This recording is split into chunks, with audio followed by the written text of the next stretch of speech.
សូមគោរពបងប្អូនជនជាតិខ្មែរទាំងអស់នេះជាអត្ថបទនិយាយអំពីអត្ថប្រយោជន៍ផ្លែសម្ពណ៌និងការពារពីជំងឺផ្សេងៗថាអាចជួយសុខភាពបានដល់កម្រិតណាសូមបងប្អូនខ្មែរមេត្តាជួយចុចតាមដានចែករំលែកនិង Like ដើម្បីជាការលើកទឹកចិត្តក្នុងការធ្វើវីដេអូអំពីសុខភាពសម្រាប់បងប្អូនខ្មែរយើងសូមអរគុណផ្លែសម្ពណ៌ដែលត្រូវបានគេស្គាល់ជាទូទៅថាផ្លែខ្នុរឬ Jackfruit ជាភាសាអង់គ្លេសគឺជាផ្លែឈើត្រូពិកដ៏មានប្រជាប្រិយមួយដែលមិនត្រឹមតែមានរសជាតិផ្អែមឆ្ងាញ់ប៉ុណ្ណោះទេប៉ុន្តែថែមទាំងផ្ដល់នូវអត្ថប្រយោជន៍សុខភាពយ៉ាងសន្ធឹកសន្ធាប់និងដើរតួនាទីយ៉ាងសំខាន់ក្នុងការការពារពីជំងឺផ្សេង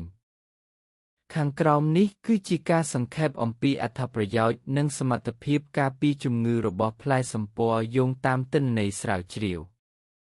អត្ថប្រយោជន៍សុខភាពទូទៅផ្លែសម្ពណ៌គឺជាប្រភពដ៏មានតម្លៃនៃសារធាតុចិញ្ចឹមចាំបាច់ជាច្រើនដែលផ្ដល់ផលវិជ្ជមានដល់រាងកាយដូចជាបង្កើនថាមពលវាមានផ្ទុកជាតិកាបូនអ៊ីដ្រាតនិងស្ករធម្មជាតិ Fructose និង Glucose ដែលជួយផ្ដល់ថាមពលដល់រាងកាយបានយ៉ាងរហ័សជំនួយប្រព័ន្ធរំលាយអាហារដោយសារមានជាតិសរសៃ Fiberខ្ពស់វាជួយសម្រួលដល់ការបន្ទោរបងការពីការទល់លាមកនិងធ្វើឲ្យសុខភាពពោះវៀនមានភាពល្អប្រសើរ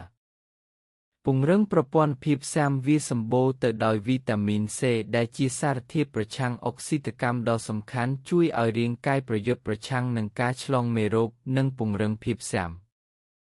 ជំនួយសុខភាពភ្នែកផ្លែសម្ពណ៌មានផ្ទុកវីតាមីន A និងសារធាតុ Beta-carotene ដែលចាំបាច់សម្រាប់ថែរក្សាកំហើញឲ្យបានល្អនិងការពារកោសិកាភ្នែក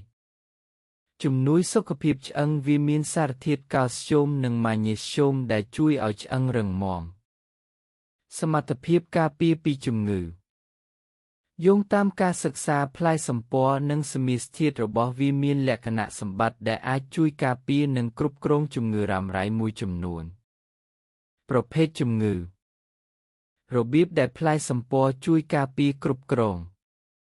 ជំងឺទឹកនោមផ្អែមសារធាតុ flavonoids នៅក្នុងផ្លែសម្ពណ៌អាចជួយគ្រប់គ្រងកម្រិតជាតិស្ករក្នុងឈាមនិងកាត់បន្ថយហានិភ័យនៃជំងឺទឹកនោមផ្អែមប្រភេទទី2ជំងឺបេះដូងនិងសរសៃឈាមវាមានផ្ទុកប៉ូតាស្យូមខ្ពស់ដែលជួយបញ្ចុះសម្ពាធឈាមលើសពីនេះជាតិសរសៃក៏ជួយកាត់បន្ថយកម្រិតកូលេស្តេរ៉ុលដែលកាត់បន្ថយហានិភ័យនៃជំងឺគាំងបេះដូងនិងដាច់សរសៃឈាមខួរក្បាលជំងឺមហារីក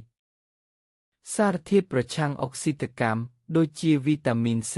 និងសារធាតុចិញ្ចឹមរុក្ខជាតិ Phytonutrients ផ្សេងទៀតជួយប្រយុទ្ធប្រឆាំងនឹងរ៉ាឌីកាល់សេរីដែលជាមូលហេតុបង្កឲ្យមានការលូតលាស់នៃកោសិកាមហារីកឧទាហរណ៍មហារីកសូដនមាត់បំពង់ការរលាករ៉ាំរ៉ៃសមាសធាតុ Phenolic និង Flavonoids នៅក្នុងផ្នែកផ្សេងនៃដើមខ្នុរសាច់គ្រាប់ស្លឹកសម្បកមានលក្ខណៈសម្បត្តិប្រឆាំងនឹងការរលាកដែលជាឫសគល់នៃជំងឺរ៉ាំរ៉ៃជាច្រើនតម្លៃអាហារូបត្ថម្ភក្នុង100ក្រាមដើម្បីឲ្យកាន់តែច្បាស់ខាងក្រោមនេះជាកម្រិតសារធាតុចិញ្ចឹមសំខាន់មួយចំនួនដែលមានក្នុងផ្លែសម្ពណ៌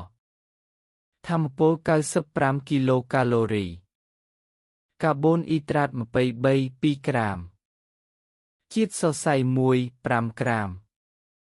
ប៉ូតាស្យូម448មីលីក្រាមខ្ពស់វីតាមីន C13 7មីលីក្រាម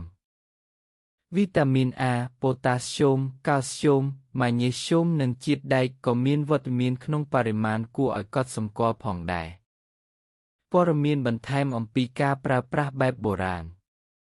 ក្រៅពីបរិភោគជាផ្លែឈើទុំឬយកទៅសូខ្នុរខ្ចីផ្នែកផ្សេងទៀតនៃដើមខ្នុរសម្ពណ៌ត្រូវបានគេយកទៅប្រើប្រាស់ក្នុងឱសថបុរាណដើម្បីព្យាបាលបញ្ហាដូចជារាគ ហឺត មួលនិងបញ្ហាស្បែក